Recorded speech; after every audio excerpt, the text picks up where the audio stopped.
Hello and welcome to my class. This is Teacher Maureen speaking. In today's video, I'm going to teach you the correct pronunciations of these words. Pero bago po ang lahat, shout out po muna sa lahat ng mga nag-participate at sumagot dun sa ating question na anong English word ang nahihirapan o nabubulol kang sabihin o narinig mo nang i-mispronounce ng ibang tao. So ito po ang naging sagot ng ilan sa inyo.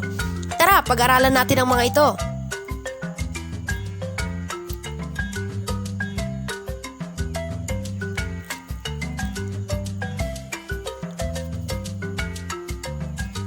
Our first word is from Maria Alron Chloe Pagirigan. It's onomatopoeia. Onomatopoeia. Spell says O-N-O-M-A-T-O-P-O-E-I-A.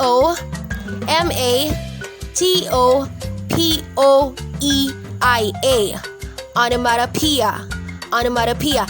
Notice that this word has 6 syllables. Ngayon pag-aralan natin ang bigkas ng bawat pantig nito.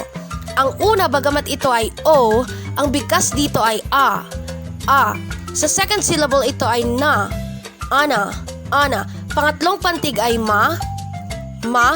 Tapos t, t. Pwede mo rin gamitin ng soft D, onomata, onomata. At yung P-O-E-I ay P, P. Dito mo rin matatagpuan o mahahanap ang stress. Bubulol na ako, onomatopoeia. At syempre ang last syllable ay ya, onomatopoeia, onomatopoeia. Mapapansin din ninyo, ang noto dito ay binikas na nara, nara. Kasi ginagamitan ito ng schwa sound. Okay? Kaya nara with soft d, nara. Pwede nyo rin namang sabihin ang onomatopoeia, onomatopoeia. Alright? Let's say the word once more, onomatopoeia, onomatopoeia. Tandaan po, ang stress ay nasa 5th syllable na P, onomatopoeia. Pag-aralan din naman natin itong words na galing kay Rodrigo Jr. Sabio. Unahin po natin ito. Sa Filipino, ito ay kakulangan o ang kasing kahulugan nito ay shortages. Meron po tayong 3 syllables para dito. First is scare. Scare. So, hindi po siya scar. Scare po siya. Then, s. Remember to enunciate the schwa sound. Meron po tayong schwa sound dyan. At ang third syllable ay T. Or you could use the soft D, scarcity. Scarcity. Kasi usually sa American English, ang ginagamit po nila ay soft D, scarcity. Sige nga, say scarcity. Perfect. The scarcity of water in the small town is destroying the livelihoods of most of the farmers. Scarcity. The word is scarcity. By the way po, ang stress po ay nasa first syllable. Scarcity. Scarcity. Balikan naman po natin yung root word nito na ang ibig sabihin ay bihira o madalang. It's pronounced scarce. Scarce. Can you say scarce? Very good. Let's use this word in a sentence. Medical supplies were growing scarce. So nagkukulang na ang mga medical supplies. Then the food was scarce during the war. Nagkaroon ng shortage sa pagkain ng panahon ng digmaan. And please don't get confused with the word scar. Ang scar sa Filipino ay peklat.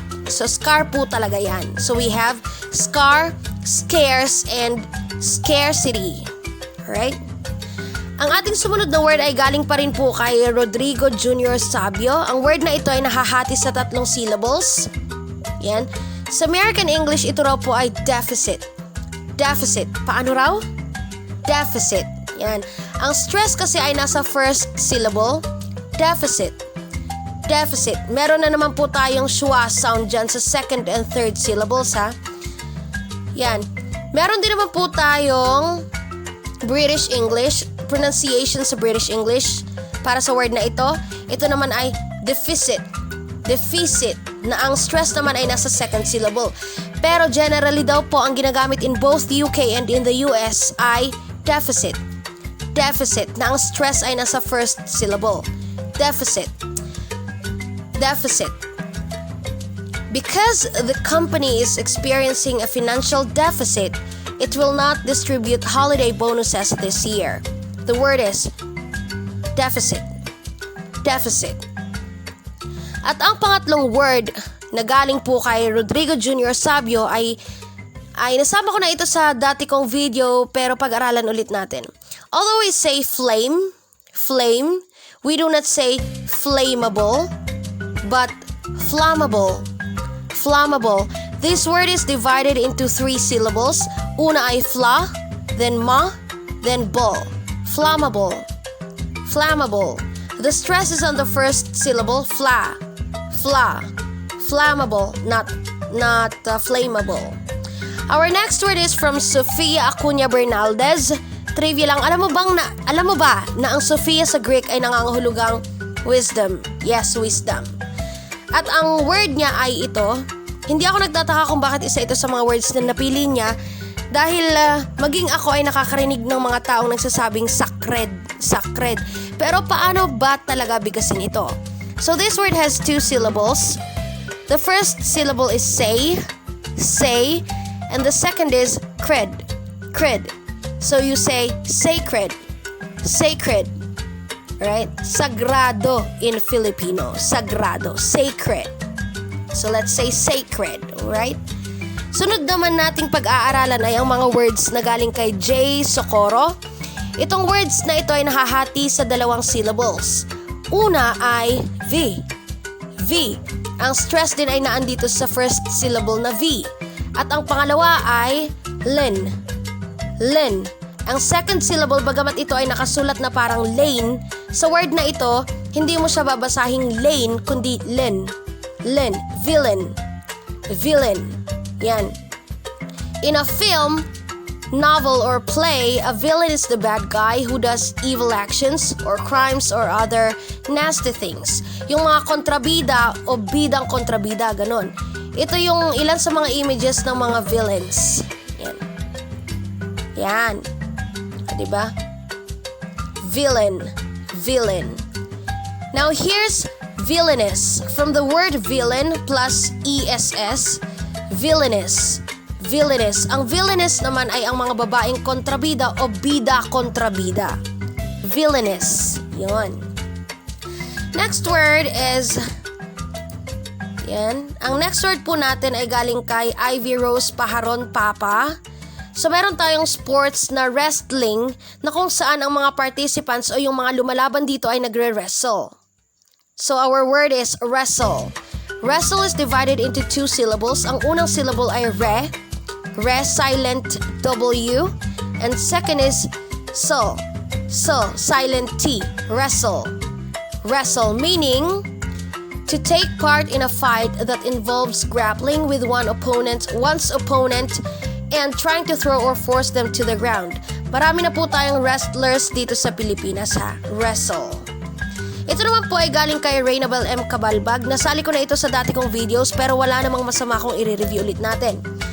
So meron po tayong 2 paraan ng pagbigkas nito. Una ay denouement na may N. Ang stress ay nasa 3rd syllable.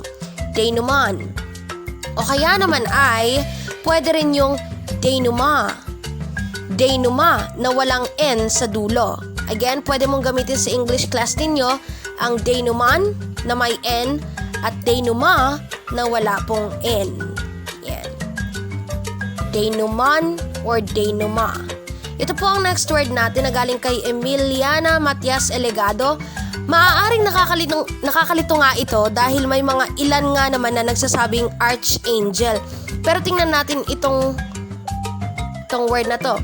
So ito ay nahahati sa 3 syllables. Ang una po ay arc. So hindi po siya arch, but arc.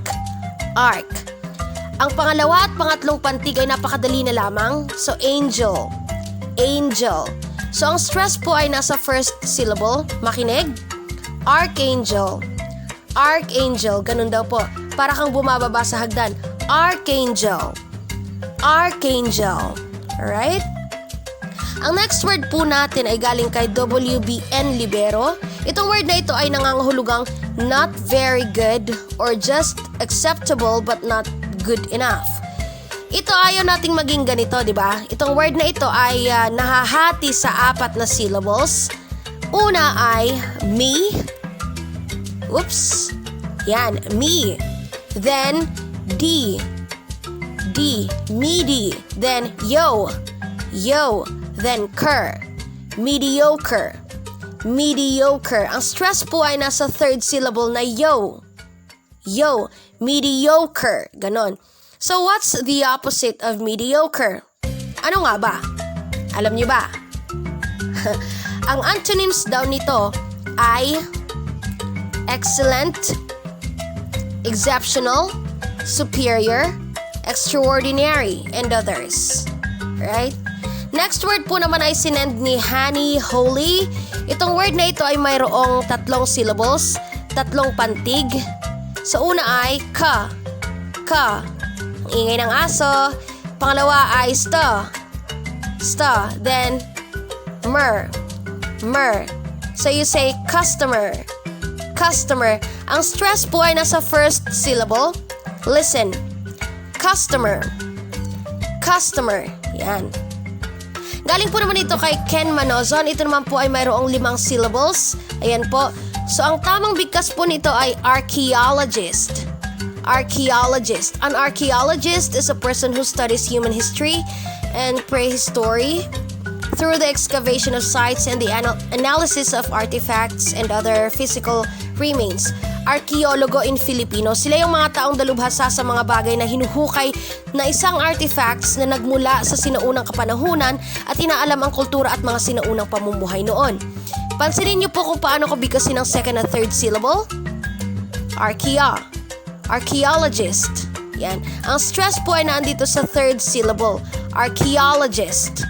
Archaeologist. So, yan po ay isang archaeologist or arkeologo. Meron tayo ritong bilog sa gilid. Ano kaya ito? From Joan Green, itong word na ito ay 1 syllable. It's simply pronounced niche. Niche. Or pwede rin namang niche. Niche. Regardless if the word is used as a verb or a noun. Niche or niche. Ang niche or niche, mga kaibigan, ay ang parte ng wall na pinaglalagyan ng mga kung ano-anong pwedeng ilagay. Maaaring statue or kahit ano.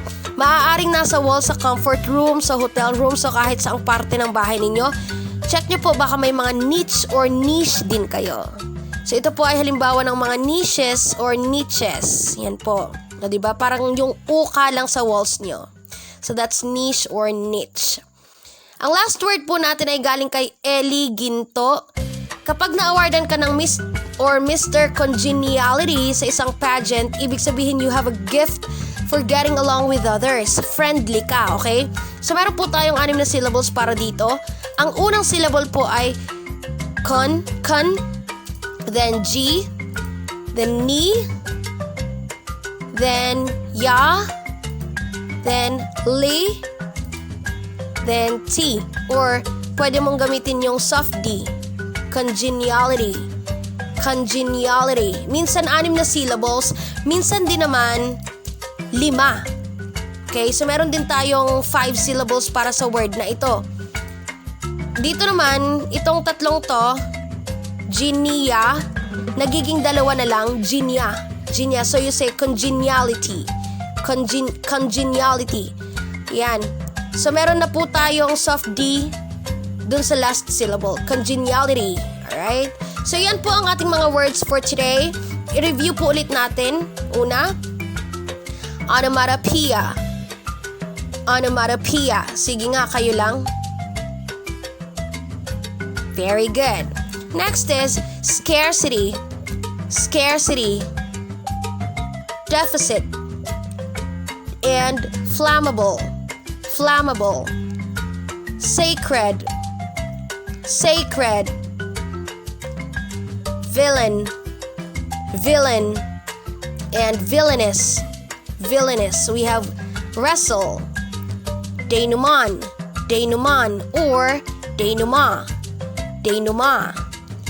Then archangel. Archangel. Yan. Then mediocre. Mediocre. Customer. Customer. Next ay archaeologist. Archaeologist. Yun. Then niche. Niche or niche. Niche. Depende po kayo. Kung saan po kayo komportable, doon na po kayo. Congeniality. congeniality or congeniality. Okay? So, pwede mong gamitin yung 6 syllables or yung 5 syllables para sa word na ito. So, thank you so much sa lahat po ng mga nag-participate at nag-send ng mga English words na ito. Kung may gusto pa po kayong mga words na gusto nyo mapasali sa ating susunod na lesson, na i-comment nyo lamang po sa ating comment box.